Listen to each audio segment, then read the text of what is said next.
My guest today is the retired director of the Arkansas Department of Tourism, Mr. Joe David Rice. Mr. Rice is far from being a mundane employee of the state. Quite the contraire. He is an author, photographer, funny storyteller, and orator who served under 5 different governors. That can't be exactly easy. He can hold his own with the best, exemplified by his 1983 testimony before the U.S. Senate Committee on behalf of the Arkansas Wilderness Act. As an author, Joe David Rice has written the books called Arkansas Backstories, Volume 1 and 2, which is a compilation of exactly what the title says, little-known backstories and factoids of Arkansas folklore. It is a pleasure to welcome to the table author, photographer, accomplished promoter, and historian of the state of Arkansas, Mr. Joe David Rice. Thank you very much. So first of all, I want to give a shout out to your mother for following the Southern tradition of calling you by both your first and middle name. Thank you, Joe David's mother. Sometimes if I'm in trouble, she puts a heavy accent on the first. Joe David. Yes. I do it the other way around. Joe David. That's the way I do it. As Ernie Dumas would say, Joe David, you are a true Arkansawyer. And yes, listeners, that is a word. I looked it up. Arkansawyer is another word for Arkansan. You were born in Paragould, reared in Jonesboro, schooled in Fayetteville before moving to the University of Illinois for your master's degree in environmental planning. I read as a young man you and some of your friends created the first mountain bike trail in the state. Is that true? Well, it was the first mountain bike trail in Craighead County. It may have been one of the first in the state because this was back in the late 50s, early 60s. So it was an accidental mountain bike trail. So how did that come about? Were you in high school? Were you in college? No, I was in grade school and junior high. And there was a 20-acre piece of land behind our subdivision. And we just had free reign over that. We went up there with our shovels and hatchets and axes and created a series of trails where we could just ride like banshees through the woods. You are a can-do kind of guy. Well, you know, you're sort of left to your own resources. We had plenty of resources to pull that off. You know, that kind of bothers me about today. You couldn't let your kids do that today. We had no idea what bike helmets were, nothing to do about bike locks. You know, we were just out there having a good time. Or being stolen. No. Or kidnapped. Or Jonesboro was sort of a Norman Rockwell kind of town to grow up in. Yeah. You know, and if stuff was happening, you didn't know about it because we didn't have the communications we have today. So that naivety was kind of freeing, I guess. It was a good life. It really was. And it was still good today. So they did credit you for making the first mountain bike trail in the state of Arkansas. You have been credited for that. Well, I'll take that, but it was a joint effort between Larry and Dwight and Bobby. And there had to be other kids out there doing that in other parts of the state, too. Probably so, undoubtedly. So you decided you love the outdoors. You decided you were going to get a degree in environmental planning. You went to Illinois for a master's. What did you think you were going to do with that degree? What career were you seeking? I was hoping to come back and work for Arkansas State Parks, and I did that for a while. And then they moved me over to the tourism division, and I just stayed quite a while there. So you did work for the Arkansas State Parks and Tourism. They're the same. What do you mean? Well, you're the director of the State Parks and Tourism. At the time I worked, it was the Department of Parks and Tourism. We had a State Parks division where I got my first job with the department. And then they switched me over to the tourism division where I was more in charge of trying to promote the state and get more tax dollars generated. Oh, so you weren't out in the world as much as you'd like to have been, probably. I was out in the commercial world, but I still got to travel the state. Making speeches? Going to a lot of chicken lunches and things like that, yes. Mm-hmm. Rex Nelson has a great website. What's the name of that website? He was on the radio show with us. Chicken. It's Fried Pies. Fried Chicken. Fried Chicken. Southern Fried Chicken. It kind of sounds like you did what he did a lot. Yeah, I didn't get paid as well as Rex, but it was fun. Oh, I don't know about that. So you began your career before that, I do believe, as an entrepreneur. You were the co-owner of the Buffalo River Outfitting business. Yeah, it was on Highway 65, about halfway between Conway and Harrison, up around Marshall. That was a great experience to go out there and see how people reacted to the river and what really turned them on and off. That was a good experience. How old were you when you were doing that? I was probably 29 or 30, something like that. Okay, so I'm confused. Did it take, how long did it, so did you do that while you were working for the state parks? Yes, before I started working for the tourism division. I did that on weekends. Oh. Were you married? Yes, Your wife would let you go off for the weekends? Well, she would go with me, and so would our two boys. So it was a family adventure. I gotcha. And you were co-owner, so you were an entrepreneur.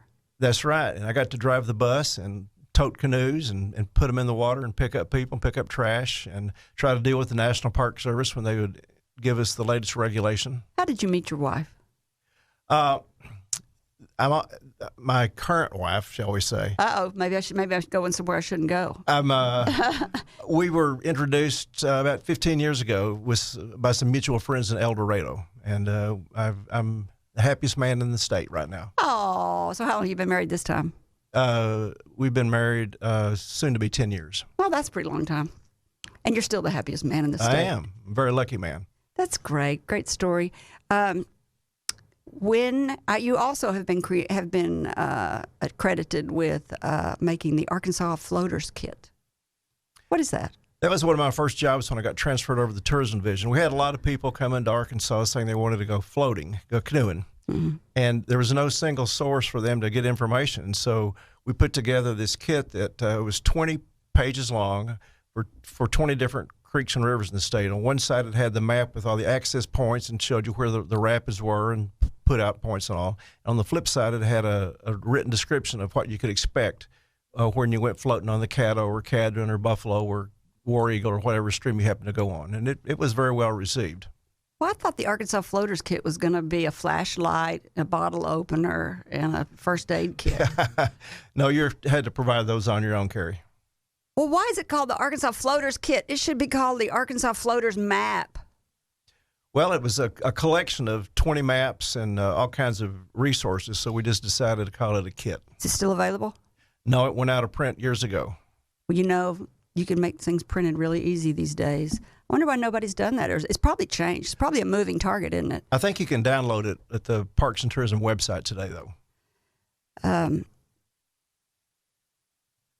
If you were to pick a river of all the rivers, it sounds like you know a lot about the Arkansas rivers from your young adult ages. Which rivers would you pick? To do what on? To float. To float? Oh, to do what? There you go. Fish, float. Well, everybody's heard of the buffalo, but I think the Piney up north of Russellville probably has much of it better whitewater. It's not nearly as crowded. The mulberry's great. If you want to see a really underappreciated river in Arkansas, I'd recommend go down to southwest Arkansas, check out the Cossatot. It's one of our newer state parks, and it's the most rugged whitewater in mid-America. And it's the most what? Rugged whitewater stream in mid-America. In the south? In the southwest. Flows out of the Ouachitas, heads up near Mena and flows straight south through the heart of the Ouachitas. And it's one of those rivers that I'd recommend you hike along rather than float, unless you're a really good canoeist. What's it called? The Cossatot. Supposedly that's an Indian term, Native American term for skull crusher. And people can get their skulls crushed, certainly get their boats crushed down there. The Ouachita Rivers, I have been told, or the Ouachita Mountain, I've been told, is the only mountain that runs, is it east to west? Yes. I think you and Jim Daly had that conversation a few months ago. The Ouachitas, as he pointed out, are actually folded where the tectonic plates came together and lifted up the mountains, and the Ozarks are an uplifted plateau that got, eroded away. So Ozarks technically aren't mountains. Ouachitas are. If you're a geologist, I think they're both mountains. So Jim Daly has taken your old job. That's why you mentioned that, because he was on the show, I think this year, maybe last year. I tried to watch him, pick up some tips, see if you had any trick questions up your sleeve or anything.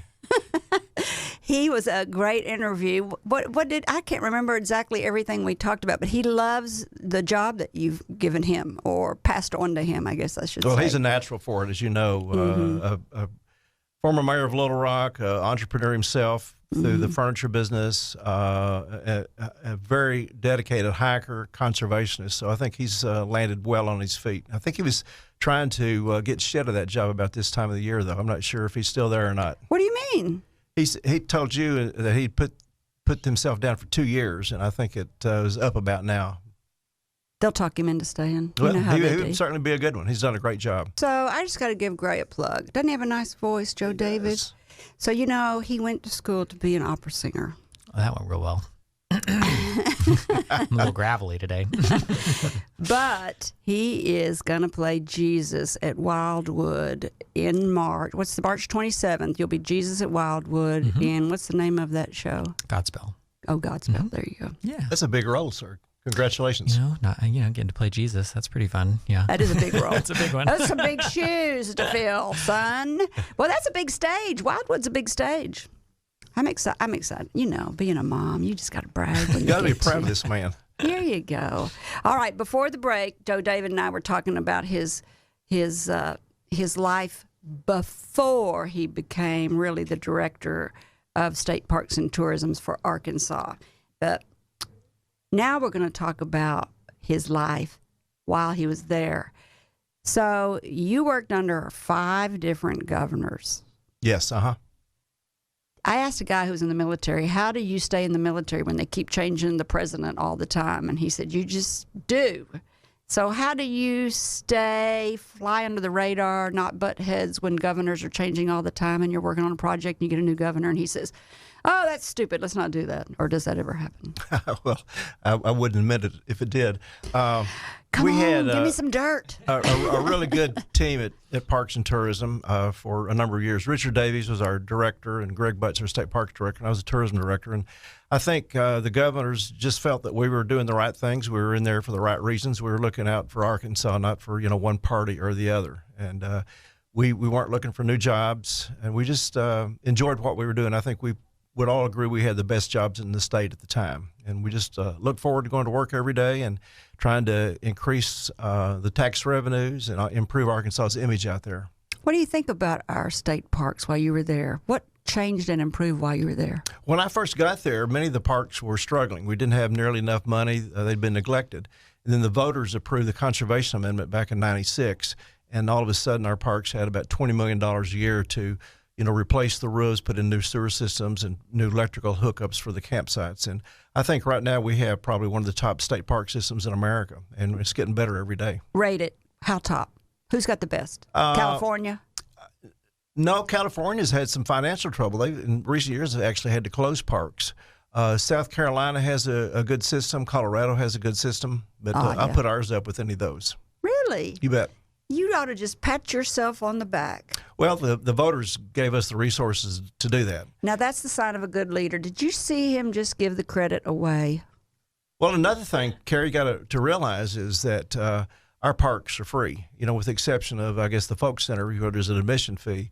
You can go to any park, and you don't have to pay an admission fee. There's no gate. And a lot of states don't operate on that system. I know my wife and I were out in Utah a couple of years ago, and every time we went to a state park, there's another $15 admission fee. And that adds up after a while. What?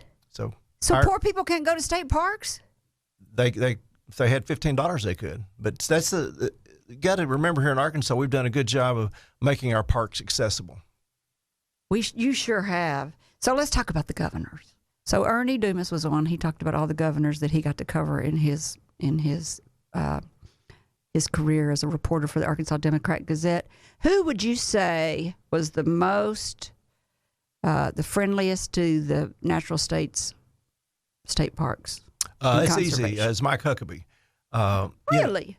If you remember, Huckabee liked to go fishing and get out. In fact, when we were working on that campaign in 1996 to try to get the Conservation Amendment passed, Huckabee had just come into office after succeeding Jim Guy Tucker. And, Huckabee's a young Republican governor. We're going, oh, my God, we're in trouble. Mm-hmm. And so we go to talk to him, and we ask if he would just kindly set this election out and let us go ahead about our business. And he said, what do you mean? I'm for it. What can I do to help?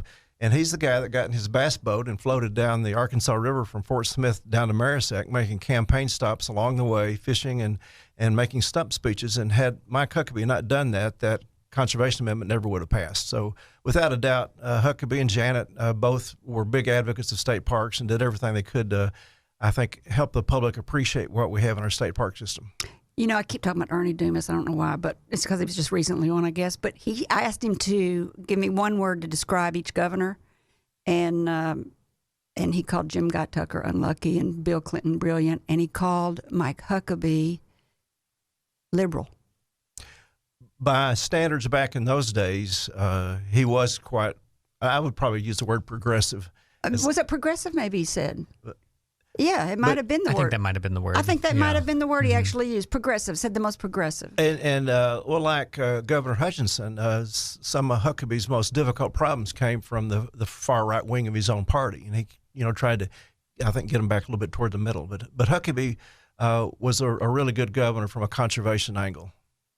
So I would have thought that it would have been maybe Governor Clinton, because I think it was during his tenure that he changed to our name of our state, or from the Land of Opportunity. I don't even know if people realize we used to be called the Land of Opportunity, to now the natural state. And I think that was in Clinton's tenure. Yeah, but he really didn't have anything to do with that. That was pretty much Bobby Glover out of Carlisle, state representative, who did that. Bobby Glover gets the credit for that. Were you a part of that too? I wondered. Oh, in the background, I was helping when I could. Mm-hmm. Is there one that you would say was the least favorite or the hardest to work with about it? Oh, every governor has his or her, we don't have any her governors yet, but has his own agenda, I guess. Mr. Clinton liked education, and I know that we were trying to improve departmental funding at Parks and Tourism, and he said, well, as soon as we get the roads fixed and the education fixed, we're going to take care of you. But we all know that the roads were never going to be totally fixed, education not completely fixed. Mm-hmm. So we had to sort of get in line there. I know that Mike Beebe said if he could make one change to his administration, it would have been that hog farm permit up in Newton County. Oh, I'm glad you brought that up. That was something that sort of fell through the cracks during his watch, and he much regretted that, I know. So tell our listeners what you're talking about. Well, back, 6 or 8 or 10 years ago, some farmers up in Newton County had lived on the land for many generations. They were trying to make a living up there, and they decided that perhaps a hog farm would be the way to do it. And so they went through the permitting process, and the folks at the Department of Environmental Quality, I don't think were sort of asleep at the wheel. Anyway, they permitted it. It was probably the worst place in Arkansas you could put a hog farm, because it was right on top of some limestone where the sewage would leak right through to the groundwater. And they were not malicious. They just were trying to make a good living. And then they got the hog farm up, and then people, rose up in arms thinking, gosh, this is going to hurt the buffalo. And so it's been a number of years, but with the Nature Conservancy's help and Stacy Hurst at the Department of Arkansas Heritage, now Parks, Heritage, and Tourism, and the governor, the hog farm was purchased by the state. And just as of a few days ago, they had removed the last of the hogs, and all they have to do now is drain the sewage ponds or pump it out, and the buffalo will no longer be threatened. And you're talking about the Buffalo River. They were at the top of the Buffalo River, which is it's a federally protected river, isn't it? It's called the Buffalo National River. It's actually a unit of the National Park System, but it's not a national park. But it's about 95,000 acres owned by you, me, and the other 300 million people in America. And they were saying that it was floating downstream into where families were floating, and it was becoming a health hazard to the people that were canoeing and swimming in the water. Yeah, that was with the allegations. I'm not sure there were any actual public health threats just yet, but there was no question that sewage stuff was leaking into Big Creek, which flowed into the Buffalo, and there were algae blooms, and the water quality had severely diminished right below the confluence of those two creeks. So this will be a good solution. And the governor took the lead on that, Governor Hutchinson. And I can't believe they bought the land. That was great. Good for them. Well, they actually bought a conservation easement. So the families, I think, will still own the land, but they can no longer operate a hog farm there. All right. Let's talk about, as the director of state parks, I'm sure you've had some crazy questions. One time I heard you speak, and you said some of the funniest things that you've ever been asked was about the Passion Play. Yeah, that's let's see. There's so many stories. Let me tell you another one first. Some of our state parks where we would have campgrounds and restrooms, like at one of the Civil War commemorative parks. You know, people would come up and say, "Why is this a state park?" Because all the restrooms and campgrounds must have been there for the soldiers. I mean, they just couldn't figure that out. It's just so people ask the dumbest things.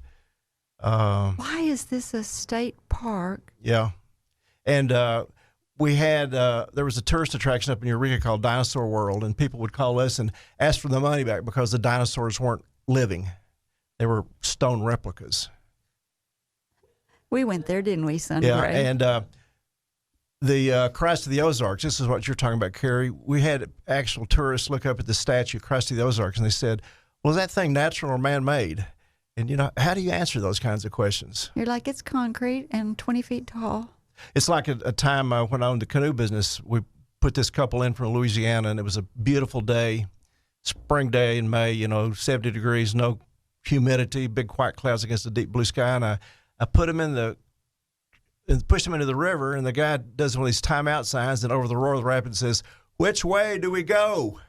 And I had to point downstream. Paddle up the whole day.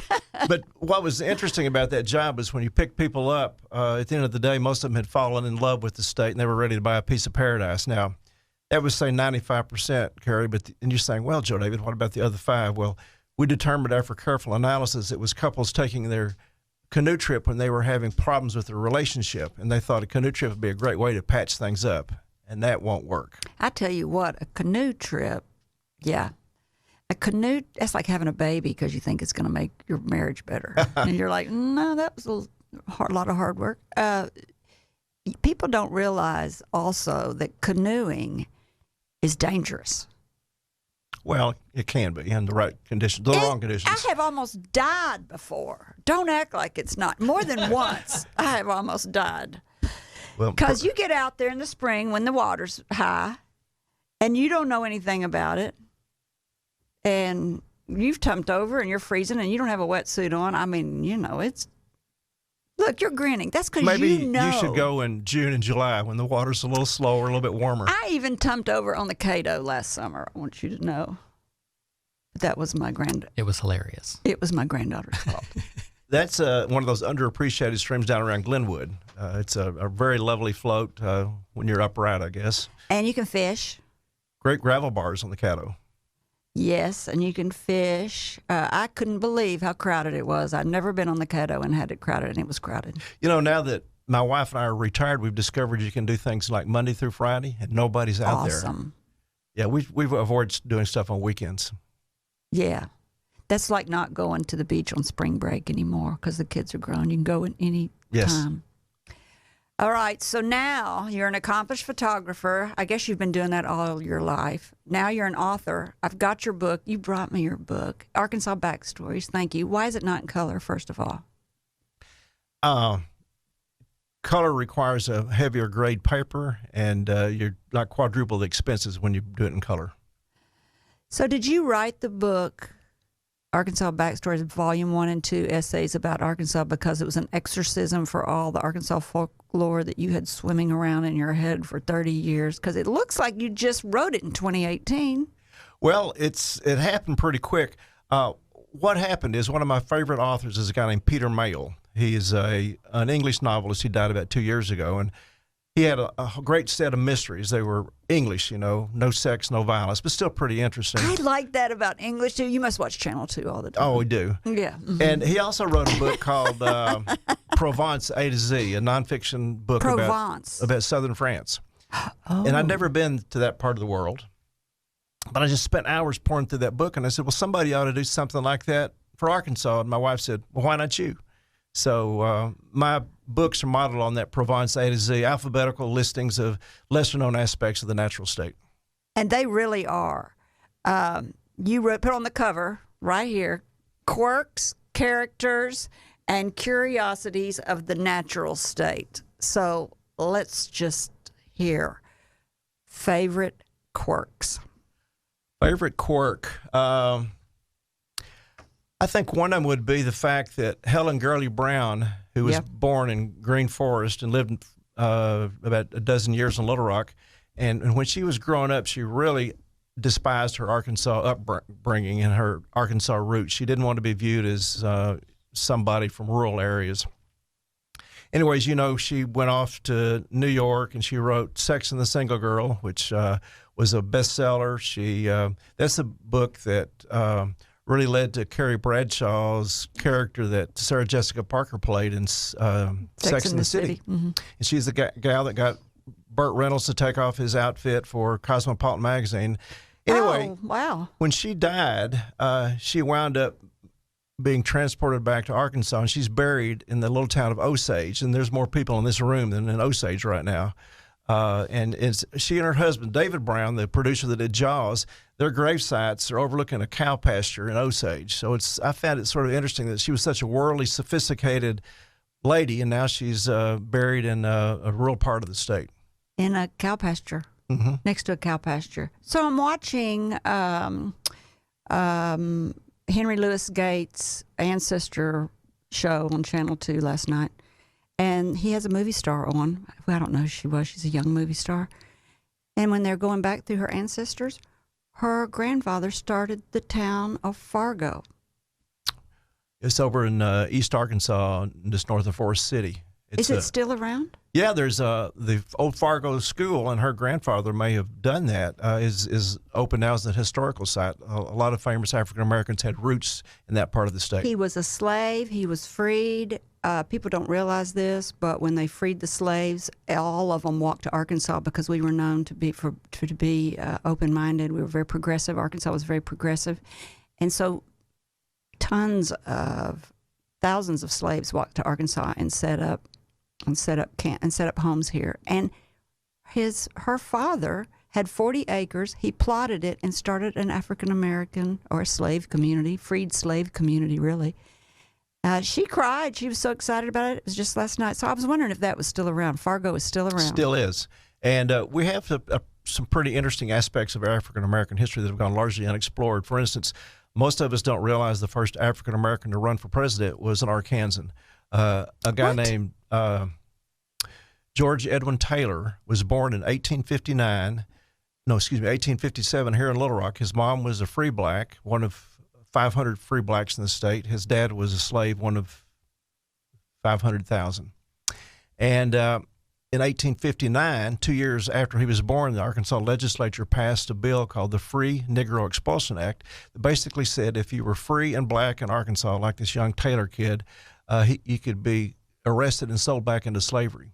So he and his mom fled to St. Louis, and he wound up getting a good education in Wisconsin. And he was a very informative and favored speaker on this circuit back in those days, a newspaperman and all. In 1904, the National Negro Liberty Party drafted him as their candidate for president. So he ran against Teddy Roosevelt in 1904, African-American from Little Rock, and not many people realize that. I had no idea. So there's all those little tidbits like that are in my book. We had more senators. I can't remember how many senators we had, African-American senators, in the late 1800s also. More than they've ever had. We had more senators, black senators, in Washington than we've ever had in history in the late 1800s.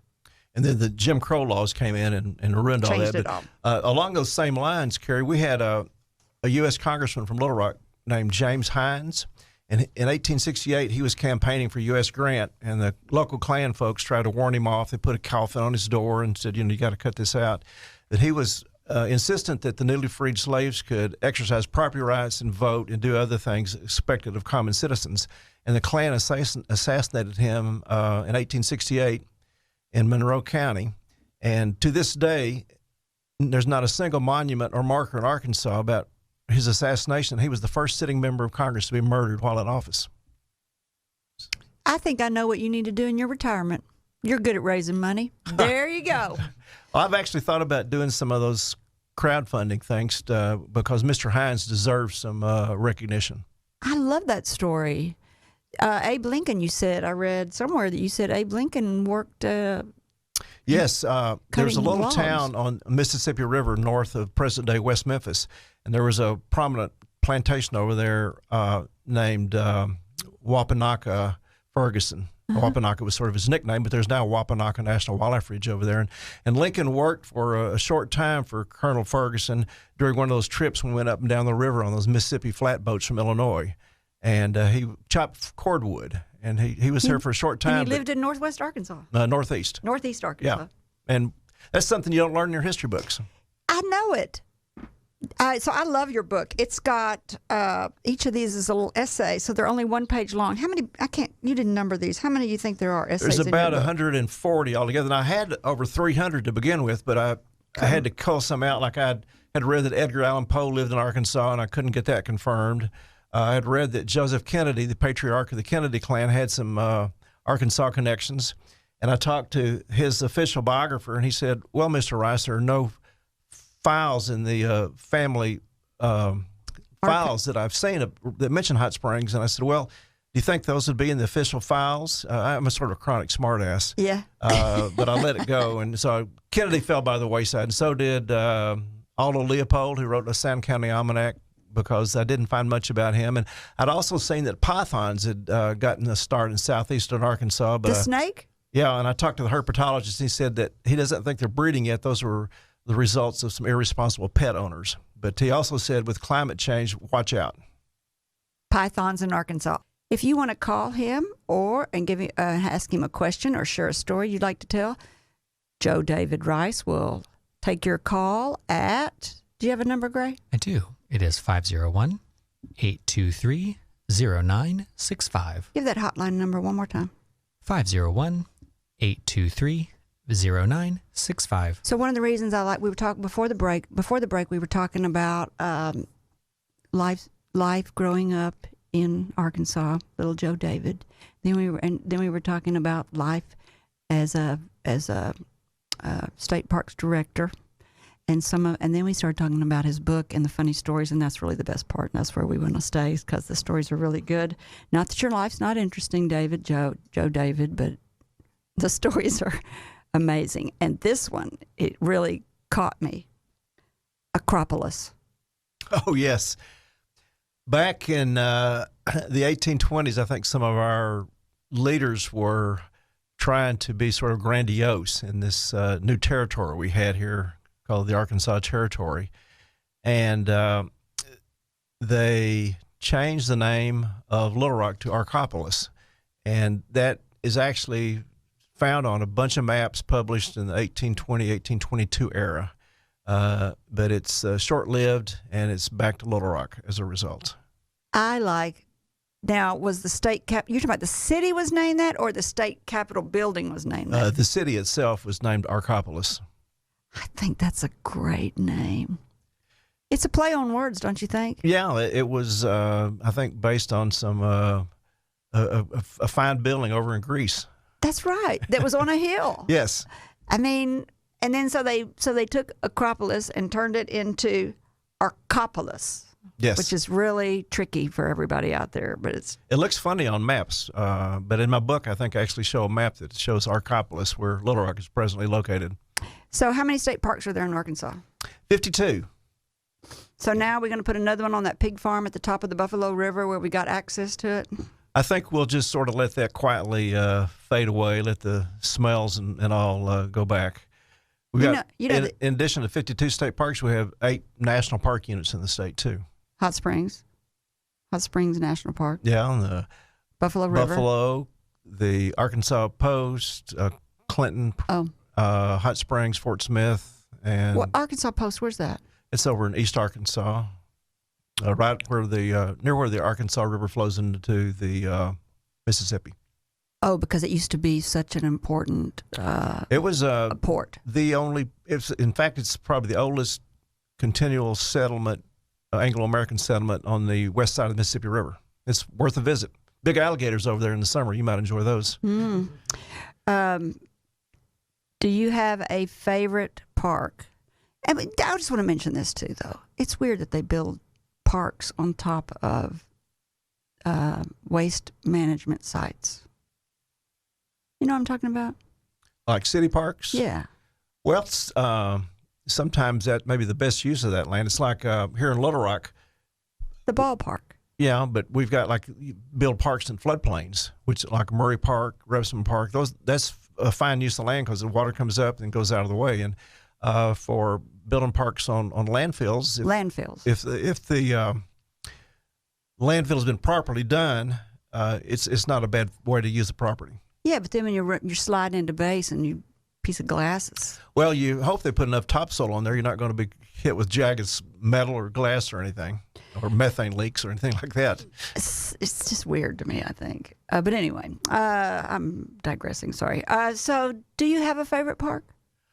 A favorite park? Gee, I've got several. Depends on where you go. I think the Pettagine, of course, is a great park. It's the flagship of the state park system. Got great cabins there. Rebuilt lodge, good food. It's close by. Some really wonderful trails there, Cedar Falls. I like the new lodge at Mount Magazine. If you haven't been to the new lodge at Mount Magazine, people, It's lovely. that's right. You went up there and Last talked summer. me into going up there, and I went up there. It's beautiful. It's an island in the sky. And then there's some, say, more private parks. I love the grounds at Crystal Bridges. If you've not checked those out, and the museum alone is worth a visit because of the building and the arts collection.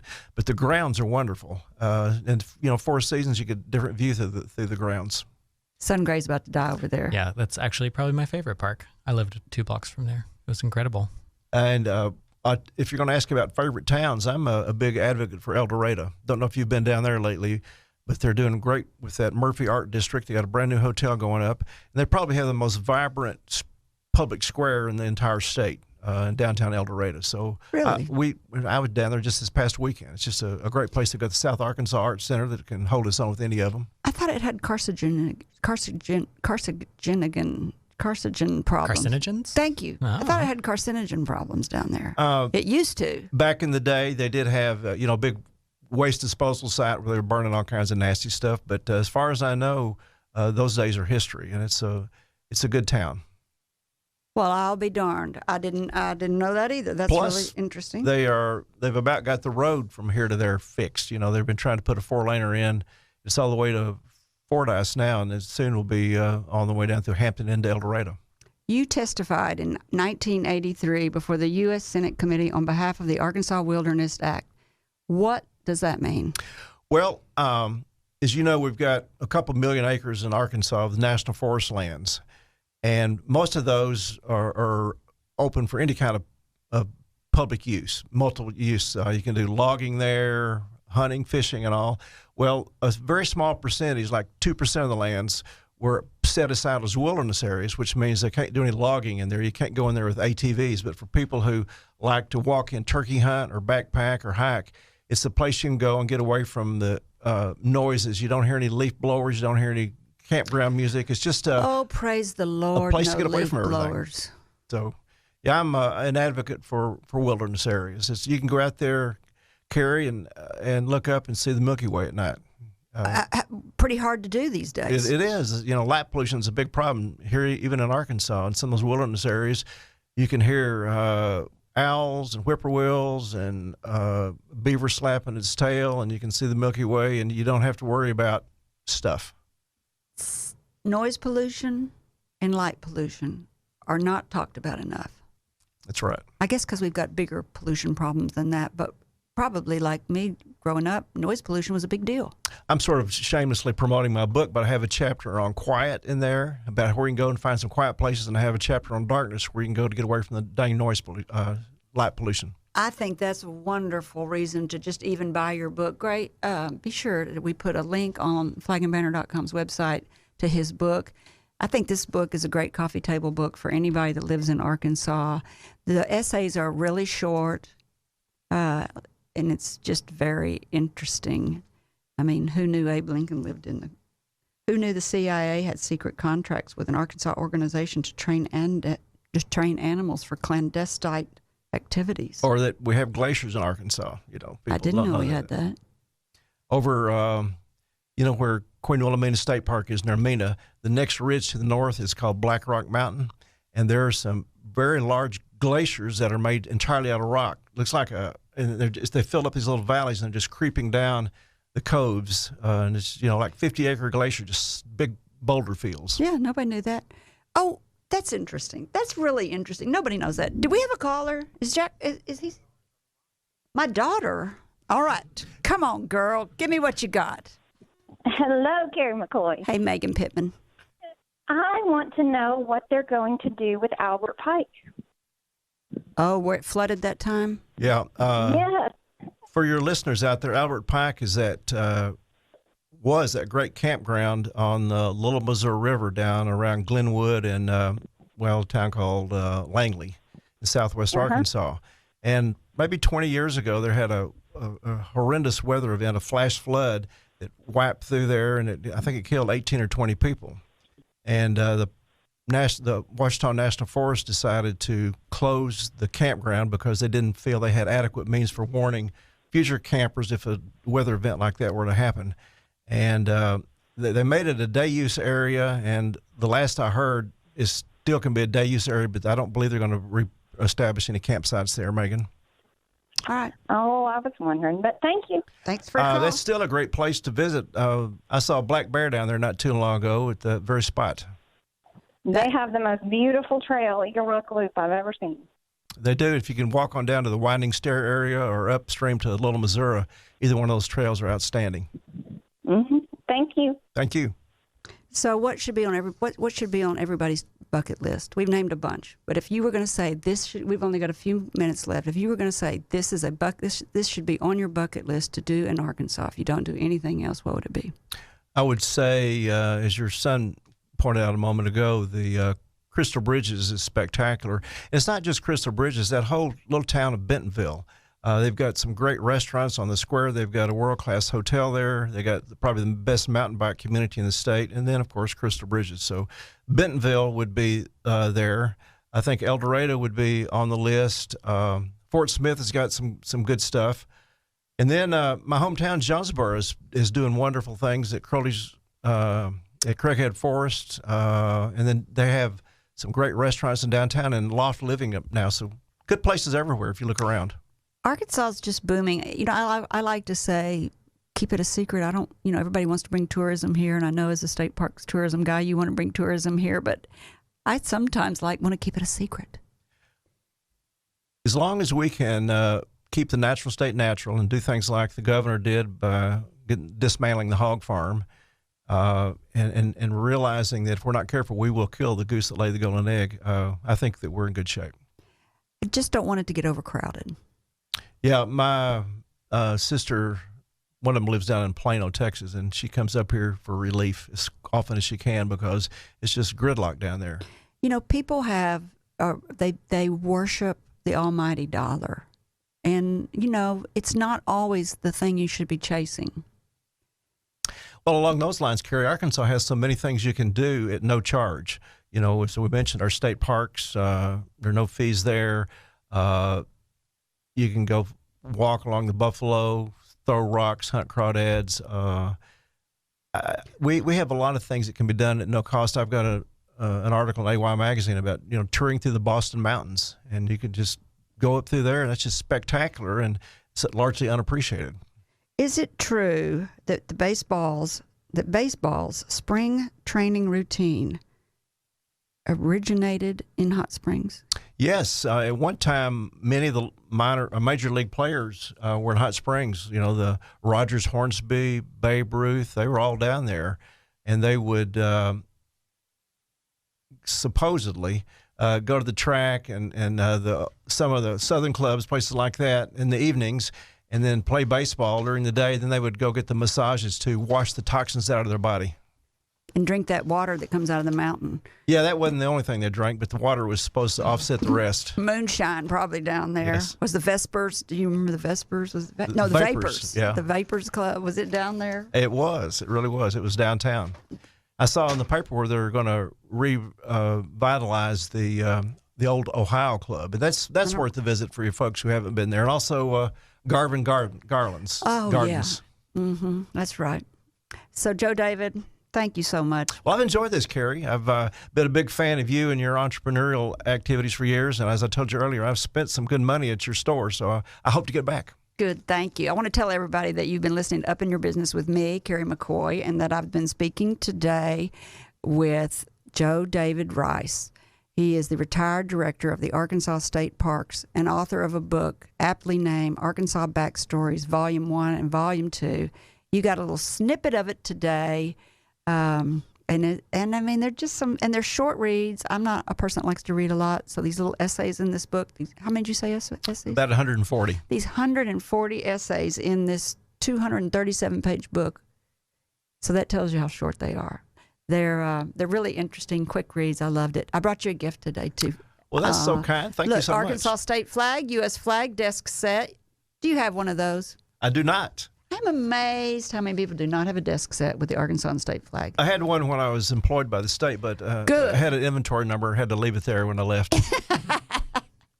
Gray, do you know who our guest is next week? I do. Let's see. So because it's the new year and we're all trying to get back in shape, we're going to do a reprise of the personal trainer John Paul Franker of JP Fitness. Oh, yes. That's good. Mm-hmm. Joe David, thank you again for all of your good works. Arkansas is a better place. The planet is a better place because of you and what you've done. Well, thanks. We had a good team at Parks and Tourism. I'm proud to have worked for them. There he goes again, giving away the credit, just like a real pro. I want to thank all my listeners for spending time with us. We hope that you've heard or learned something that's been inspiring or enlightening, and that whatever it is, will help you up your business, your independence, or your life. I'm Kerry McCoy, and I'll see you next time on Up in Your Business. Until then, be brave and keep it up. You've been listening to Up in Your Business with Kerry McCoy. For links to resources you heard discussed on today's show, go to flagandbanner.com, select radio, and choose today's guest. All interviews are recorded and posted the following week. Stay informed of exciting upcoming guests by subscribing to our YouTube channel or podcast wherever you like to listen. Kerry's goal is simple: to help you live the American dream.